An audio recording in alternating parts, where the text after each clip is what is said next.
Is masturbation harmful? क्या sex करना गलती है? जो साइंटिफिक कम्युनिटी है वो इसके बारे में क्या बोलती है, उनकी क्या राय है?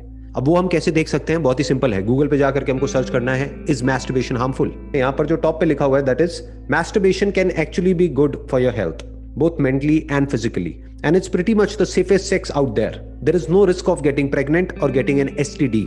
Masturbation is a normal act used by many to explore their body and feel pleasure. Despite the myths, there are no physical harmful effects. Whether you masturbate is up to you. It doesn't harm your body. The medical community considers masturbation to be a natural and harmless expression. यहाँ पे इस बात पे ध्यान देना, natural and harmless. अब यहां पर जो बात समझनी जरूरी है वो ये है कि मैस्टरबेशन भी एक्सेस में बुरी है, इसमें कोई डाउट नहीं है। साइंटिफिक कम्युनिटी भी यही कहती है, और अगर लॉजिकली भी हम सोचें तो एक्सेस में हर चीज बुरी होती है। आप ज्यादा खाओगे, ज्यादा पियोगे, वो भी एक्सेस में बुरा है। लिमिट में खाओगे, लिमिट में पियोगे तो कोई बुरा नहीं है। जो इंपॉर्टेंट चीज यहां पर समझने वाली है वो ये है कि ये नेचुरल है, ये कोई अननेचुरल नहीं है, बल्कि सेक्सुअली अपने डिजायर्स को रिप्रेस करना वो अननेचुरल है। और कहीं भी मैंने ये नहीं कहा है कि आप इसको एक्सेस में करिए। मैंने क्या बात करी है, क्या वर्ड बार बार यूज किया है, that is moderation, that is balance. कहीं पर भी ये नहीं कहा है कि आप 10-12 साल की एज से ही मैस्टरबेशन करना शुरू कर दो। मैंने क्या कहा है कि जब आप लीगली एलिजिबल हो जाते हो इस तरह की वीडियोस देखने के लिए या शादी करने के लिए, उसके बाद में मैस्टरबेशन करने में कोई बुराई नहीं है। तो मान लेते हैं कि 18 साल की एज में आपकी शादी हो जाती है, जो कि लीगली अलाउड है इंडिया में, और इसको दुनिया की कोई ताकत चैलेंज नहीं कर सकती है। उसके बाद में क्या आप सेक्स नहीं करोगे? क्या सेक्स करना गलती है? अगर ये गलती है और कोई कहता है कि ये गलती है, तो जो ये बात बोल रहा है वो खुद एक गलती का नतीजा है। क्योंकि अगर उसके माँ बाप ने ये गलत काम नहीं किया होता, अगर आप इसको गलत समझते हैं तो इंसान भी इस दुनिया में नहीं होता। तो यहां पर सिर्फ इतनी सी बात समझनी है कि सेक्स कोई गलत काम नहीं है, कोई चोरी नहीं है, कोई क्राइम नहीं है, कोई ऐसा काम नहीं है कि जिसके लिए आपके अंदर गिल्ट आए कि मैंने कुछ गलती कर दी है। ये कुछ भी गलत नहीं है, ये नेचुरल है और पार्ट ऑफ लाइफ है, इसको डिनाई नहीं किया जा सकता है। जो भी लोग नोफैप के बारे में बात करते हैं वो ज्यादातर क्या करते हैं, वो आपको सिर्फ इसके बेनिफिट्स बताते हैं। नो डाउट इसके बेनिफिट्स हैं, बट आपको ये भी समझना है कि इसके नुकसान क्या है। लाइफ में हर चीज का प्लस भी होता है और माइनस भी होता है, प्रोज भी होते हैं, कॉन्स भी होते हैं। कोई भी आप दवाई खाते हो तो उसका बेनिफिट भी होता है और नुकसान भी होता है। तो डॉक्टर को समझना होता है कि इस दवाई का फायदा ज्यादा है या नुकसान ज्यादा है इस कंडीशन में, as per the condition of the patient.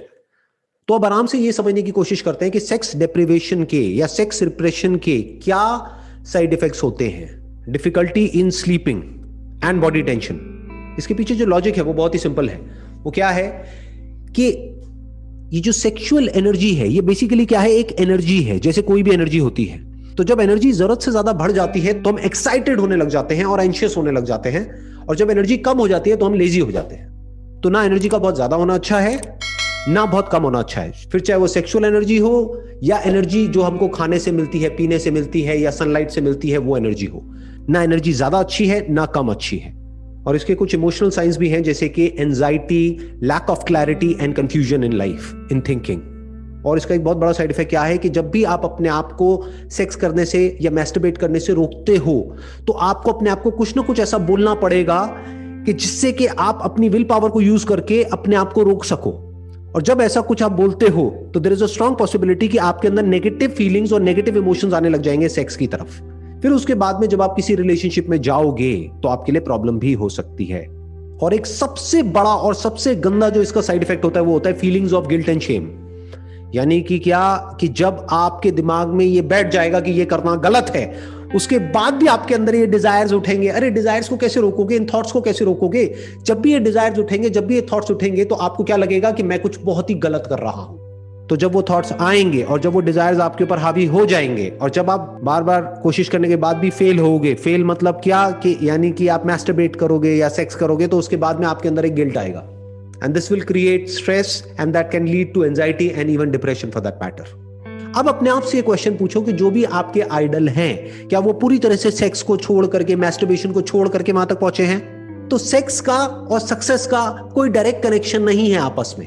किसी भी फील्ड में जो लोग सक्सेसफुल हुए हैं उसमें 99% लोग ऐसे मिलेंगे जिन्होंने एक मॉडरेट लाइफ जी है। यानी कि वो लोग ना तो इंडल्ज हो गए पूरी तरह से सेक्स में, ना उन्होंने सेक्स को पूरी तरह से छोड़ दिया है, उन्होंने बीच का रास्ता पकड़ा है।